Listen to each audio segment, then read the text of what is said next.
everybody! I'm so happy to have you here, and welcome to the channel. My name is Hypermight, and today I'll be showcasing a short story I created. If you're looking for a channel that posts unique takes on stories, then I think you found a home. My goal with this channel is to just time from time to share stories or ideas that I've made with all of you.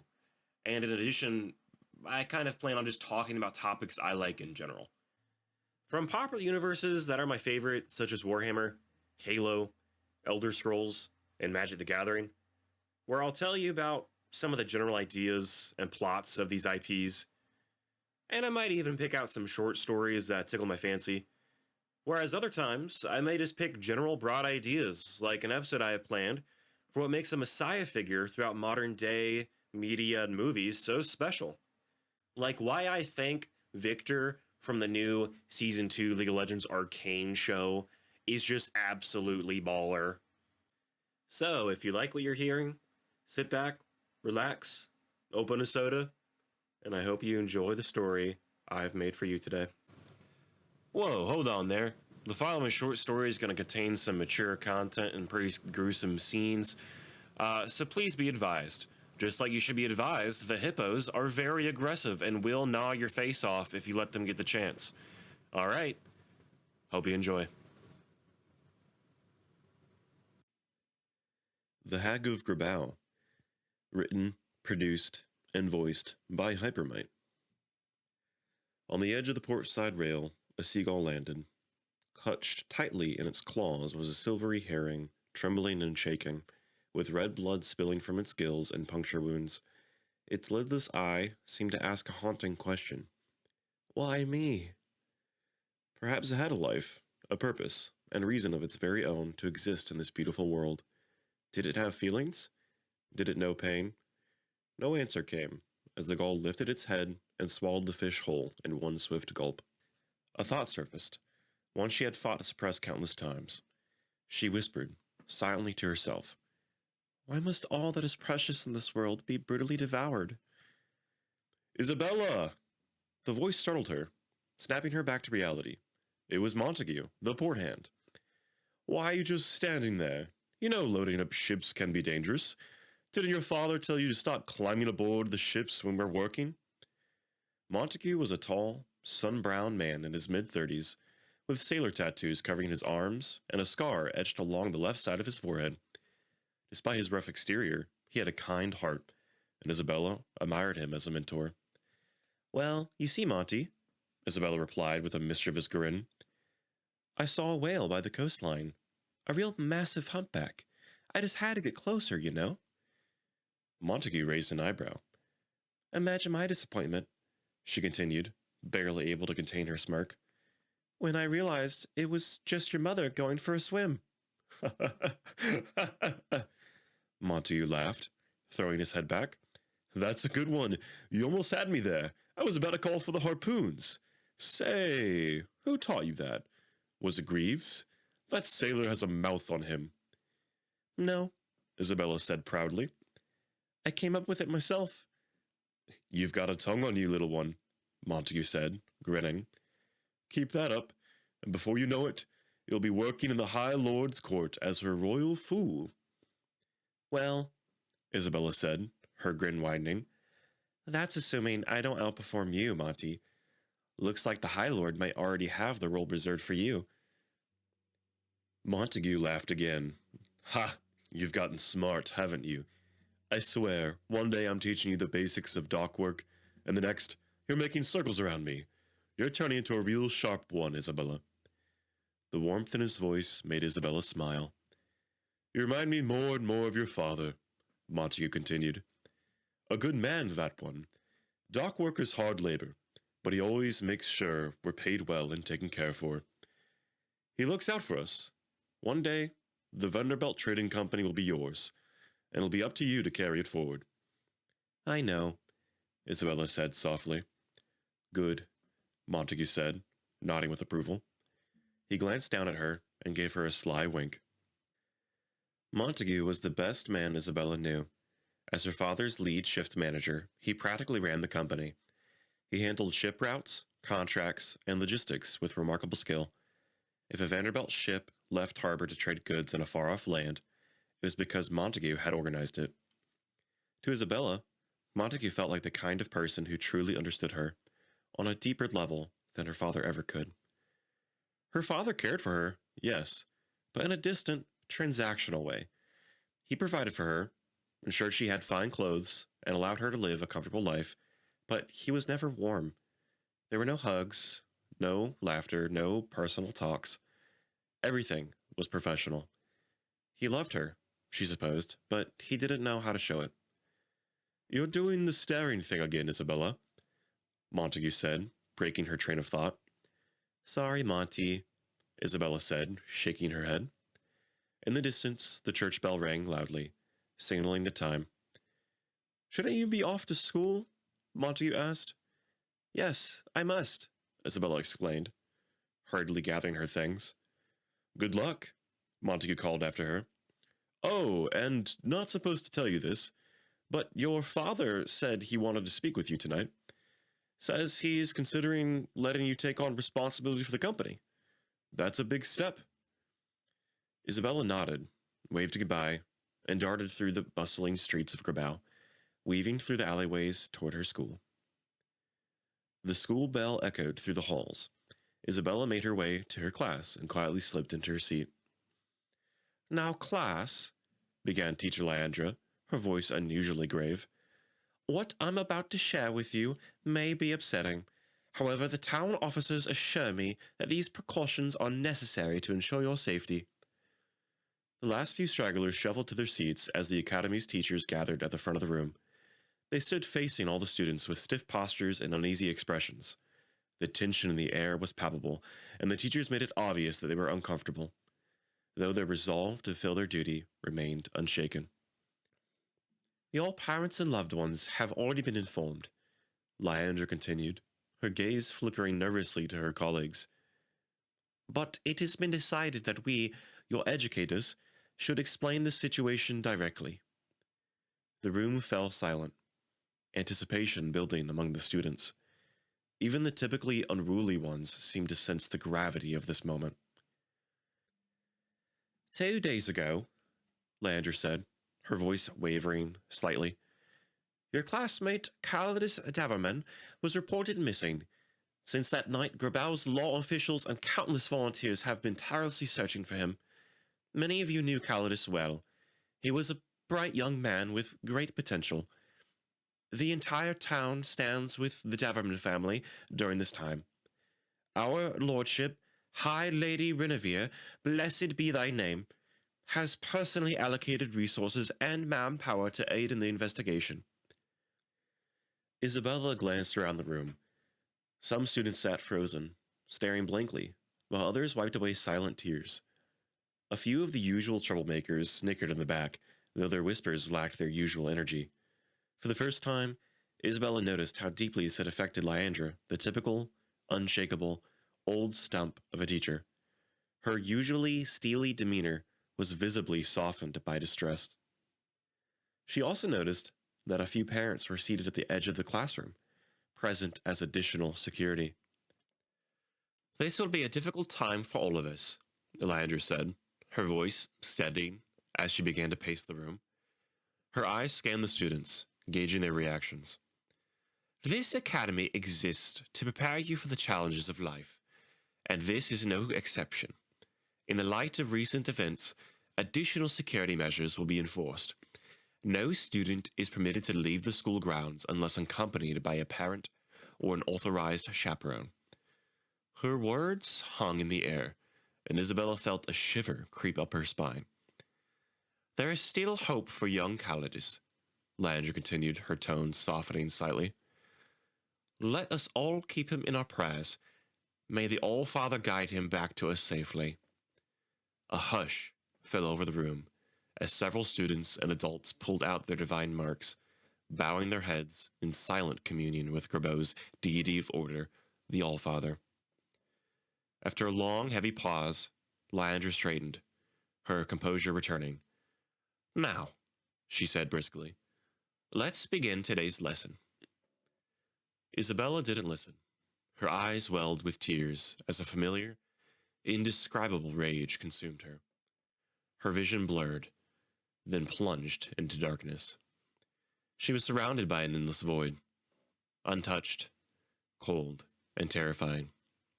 Alone and utterly afraid, from the distance came a cold, hacking laugh, sharp and jagged, cutting through the silence like glass against stone.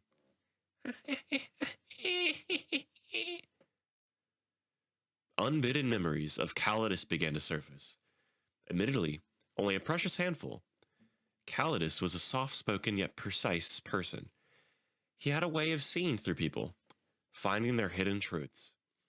But rather than wounding with his insight, he used humor to uplift them, reminding them not to take themselves too seriously.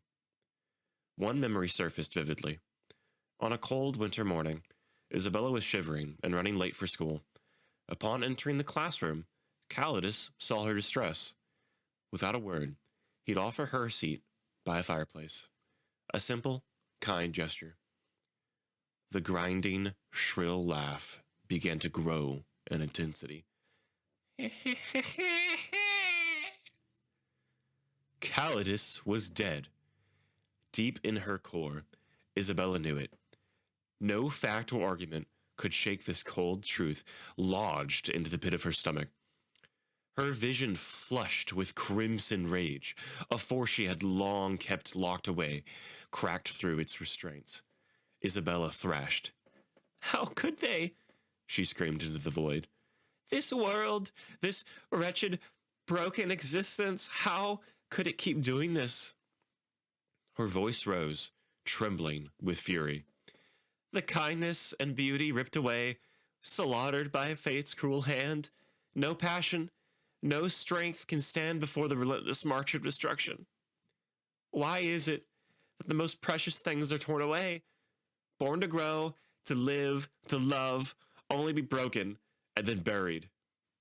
What kind of wisdom, what kind of power beyond us would create life only to watch it crushed, devoured by time? The people I love, the moments I treasure, snuffed out before their stories could even finish. Why?" The cacophony returned, the screaming voices she had fought so hard to suppress roaring to life in her mind. She gave herself to them, letting the storm of anguish and rage consume her.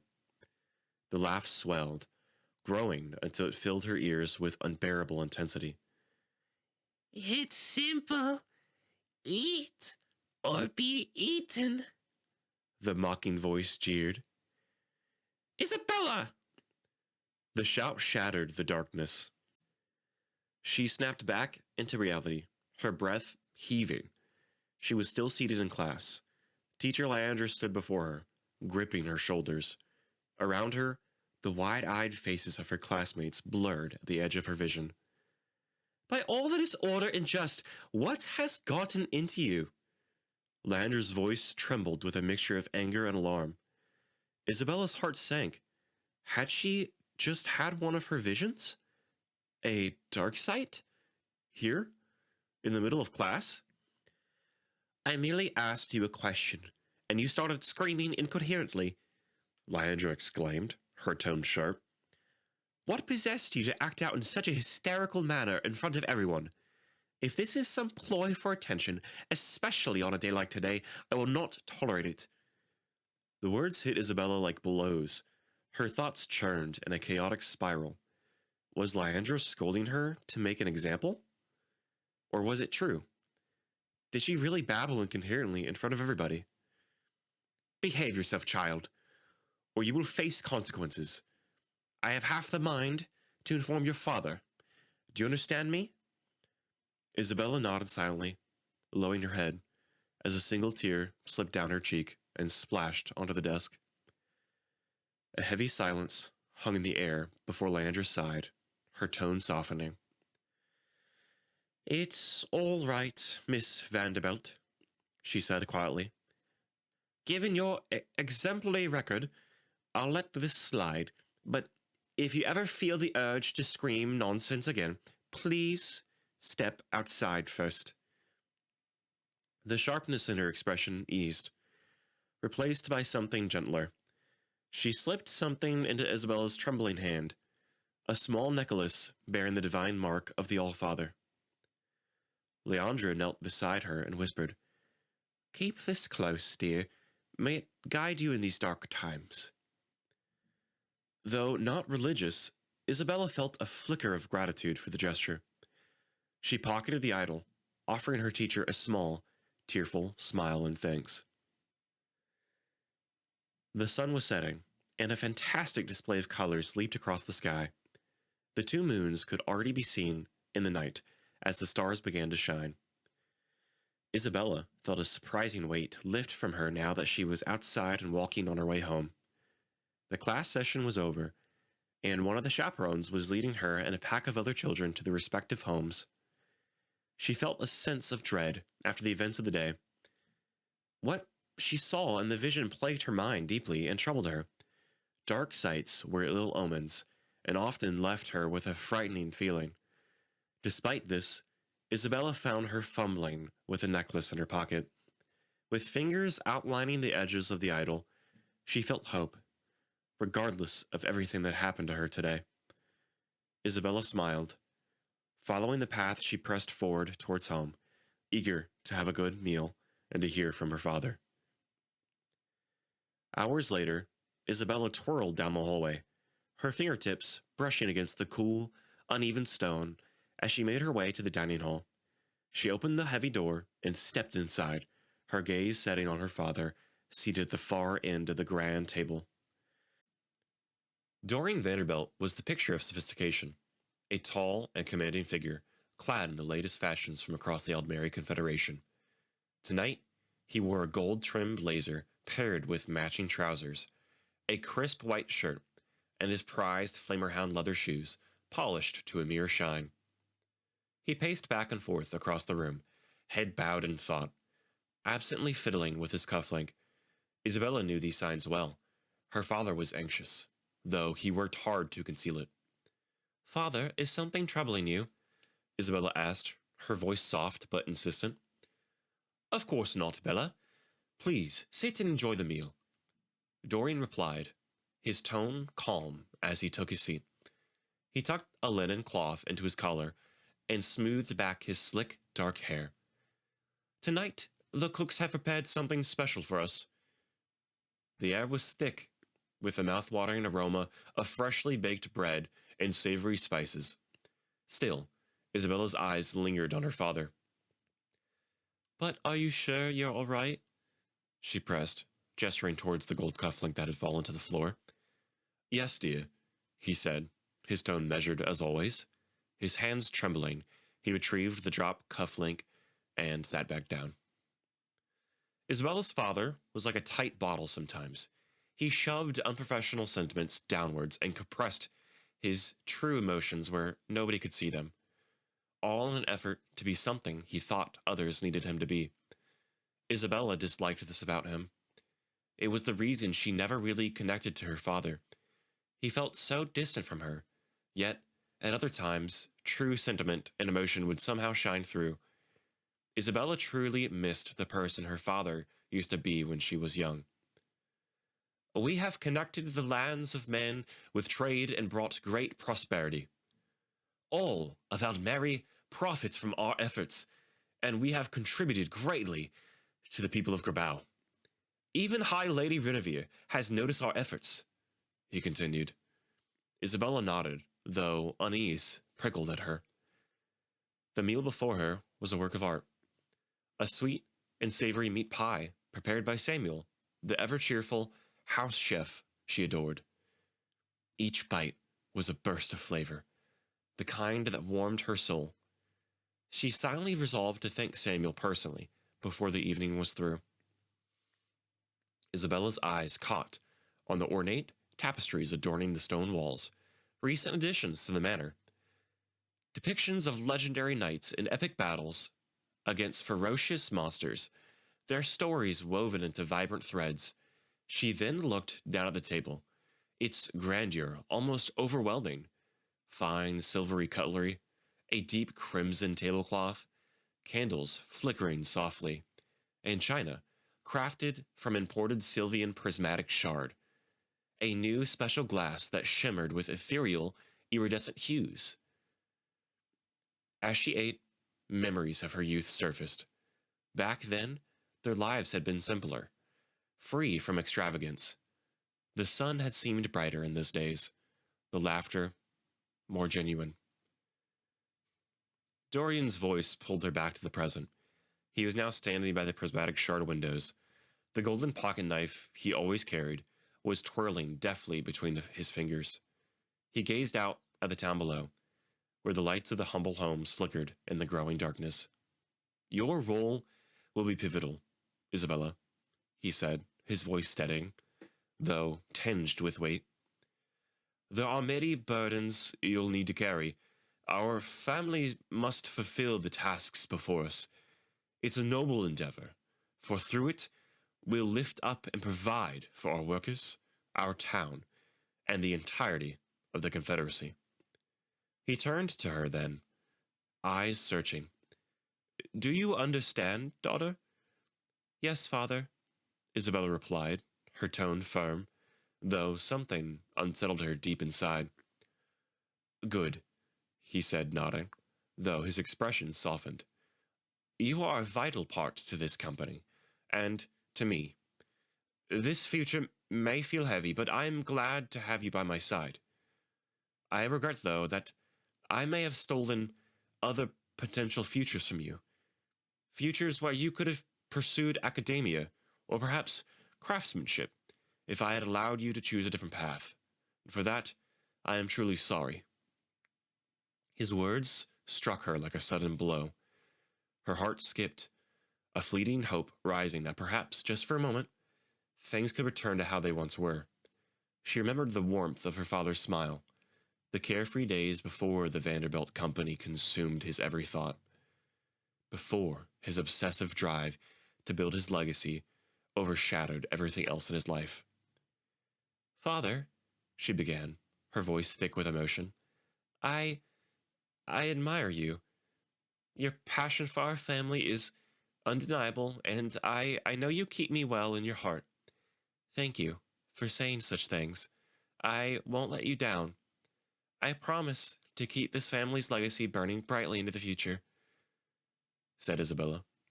She didn't know why she kept saying what she knew her father wanted to hear from her. "For Mother, too," she added softly. Isabella gasped and quickly raised her hand to her mouth. "I'm sorry, Father. I didn't mean to bring her up. It's just what you said made me think of her." Dorian Vanderbilt looked momentarily struck with emotional weight, but swiftly shoved those long-forgotten pains away. Dorian's expression faltered for a moment. There was a flash of raw emotion in his eyes, but he swiftly buried it. "No," he replied, his voice tight. It pains me, that's all." He took a slow breath, steadying himself, and continued. "Anyways, dear, to get to the point of tonight's conversation, in a week's time, on your name day, I will officially announce you as the..." He was cut off as a banging came to the door. A portly man entered, his wide, curling mustache twitching nervously. He looked pale as a ghost, eyes wide with shock. He gave a quick, fearful glance at Isabella before hurrying over to Dorian. They exchanged hurried whispers, and then the man was dismissed, exiting as abruptly as he had come. "Is all well?" asked Isabella. Dorian turned to her, his eyes clouded with a storm of emotion. For a moment, it seemed as if the walls he had so carefully built were beginning to crack, the pressure threatening to spill over. Tears welled up in his eyes, but he fought them back, his composure hanging by a mere thread. "What is wrong, Father? Please tell me. I can help." "I'm sorry, my sweetling," Dorian choked out, his voice barely above a whisper. Without a word, Dorian gripped the golden knife blade in his hand. His fingers tightened, and bright red blood began to drip onto the floor. Isabella gasped in horror and rushed to his side, grabbing a dinner cloth to staunch the wound. She carefully wrapped it around his hand, her hands shaking. I'm sorry, dear," Dorian muttered, though his voice was hoarse. You shouldn't have seen that. I just needed to gather myself. He gritted his teeth, willing himself to regain control. Years of toil and sacrifice surged through him, a torrent of memories and relentless determination. He had worked too hard to falter now, for the company, for his remaining family. His eyes met Isabella's, and for the first time, he saw the kindness and strength that resided within her. In that moment, he found the resolve to keep moving forward. Listen to me, Isabella, he said, his voice low but steady. Something's about to happen tonight. You must listen to me and follow without question. Isabella nodded, though her heart pounded with confusion and fear. Good. Now come with me, dear. They left the dining hall and moved through the winding corridors, their footsteps echoing softly on the stone floors. When they reached the spiral staircase, they descended in silence, the air growing colder as they made their way to the manor's rear entrance. Outside, a carriage awaited them, and the portly man from earlier was standing beside it, his face pale with unease. He opened the door for them, and they stepped inside. The carriage began to roll, its wheels clacking over cobblestone streets, and soon they were speeding through the night. Her father remained silent, his expression unreadable. Isabella, too, sat quietly, her gaze fixed on the darkened world outside the window. The rhythmic sound of the wheels seemed to pull her thoughts elsewhere. She had a familiar sensation running through her, the mind drifting like it normally would. Isabella had a bad habit of this. Usually, when she let her mind wander, it was a relief, a quiet escape from the weight of the world. There were times, though, that her imaginations came to life and felt real, more real than they had any right to. Earlier today was one such example. She had first noticed it after her mother's death. Since then, the visions had come more frequently, each one more vivid and unsettling than the last. They showed her twisted glimpses into grim futures. They whispered of calamities, of dreadful fates that awaited her and those around her, of forces beyond understanding, tormenting the world. For this, Isabella called them the dark sights. And now, sitting in the carriage, she felt one of them beginning to take shape. She pictured the scene from just moments ago. Her family manor dining hall, the beautifully adorned table, with the tasty meat pie at its center. Isabella cut into the meat pie with a knife and heard a wild, animalistic squeal. Hidden under the pie crust was a bloody boar's head, deep, black, pupilless eyes looking demonically at her. The head moved. Isabella screamed and jumped back. Wake up! This isn't real, screamed Isabella. Oh, really? Shouted the severed pig's head. You killed me and ate me, you monster, squealed the bloody pig. I had a loving wife and little piglets. I was friend to the rooster and to the cow. I was happy. We were happy. Now I lie dead, and it's all your fault. No, I didn't do this, whimpered Isabella. Bah, little human, lies. You thought I was yummy, didn't you? Do you even know how it felt to feel the butcher's blade chop through my neck? Snorted the enraged swine. Isabella screamed as a white, searing pain chopped through her neck. Everything went black. She opened her eyes and realized in the horror that she was a severed head. She was grabbed by the hair and placed in a pig trough by Samuel, the Vanderbilt cook. She cried furiously and looked to the side. She saw the face of her mother, another severed head, looking back at her. It smiled warmly at her. Isabella said with a hoarse croak, Why? As if from some place deep within Isabella's own mind, her mother's severed head whispered softly, Because this world, my dear Isabella, consumes even the brightest lights. But remember, Though I am gone, the fire in you still burns. On cue, Samuel opened the latch on the gate. All right, piggies, time to eat. Samuel laughed. Little piglets ran to Isabella and her mother, proceeding to chew and tear them apart. Smacking, crunching, chewing, tearing, squealing with pure glee. And in the background, that faint, familiar laugh Isabella knew all too well.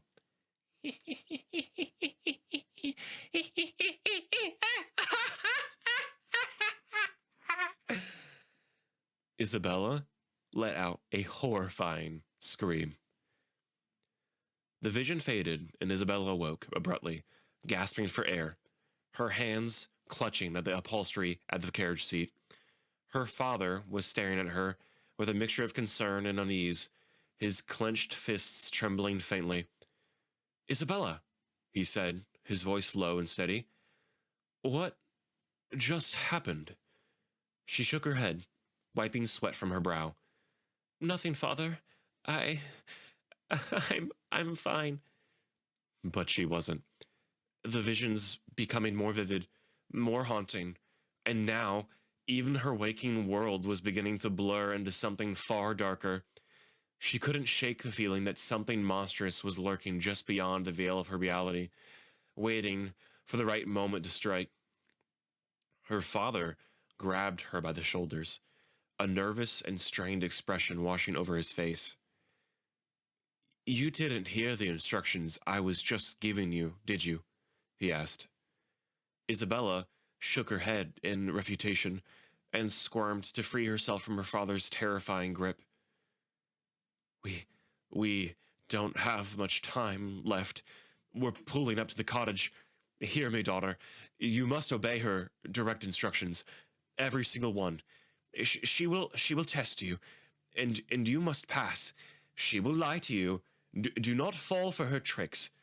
Pass her tests and follow her instructions, and everything will be all right. She was given me a blood oath, promised me that if you do as much, you will not be harmed. Just remember, your mother and I love you very much. The carriage came to a stop. It was dark outside, but Isabella saw an old, moss-covered, squat wooden cabin with a faint light flickering inside. Isabella's father was nervously panting, rubbing his sweaty hands together. The carriage door opened on its own. Isabella felt pins and needles rush up her arm. Her vision felt pulled, as if out of her own free will, toward the front of the door, the cabin, which simultaneously creaked open. Her father embraced her, as if for the very last time. He nodded to her and said, "It's time." Isabella walked out and stumbled toward the light of the door. She looked back to her father, who said, "Oh, and she could only lie when..." At that moment, a black, rubbery, tar-like substance frothed from his mouth. Wrapping itself around his jaw, it held his lips shut. Looking away and back toward the light, Isabella knew the time for preparation was over. A sick sense of foreboding washed over her. She didn't know what was about to happen to her, but she felt oddly confident. Some part of her, deep down, knew that this was destiny. She stepped into the room, hearing that grinding, shrill laugh, and closed the door behind her.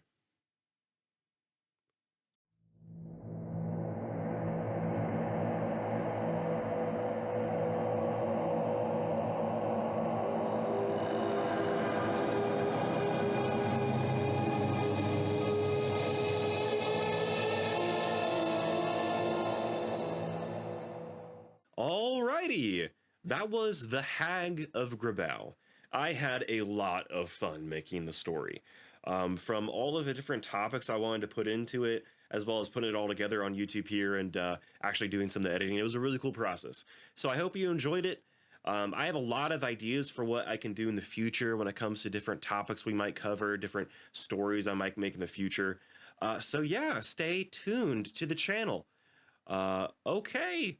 If you liked this, please do a thumbs up on the video as well as hit the subscribe button for me. All right, my friends. I appreciate it so much. Don't forget, spread love and be kind, my friends. Peace.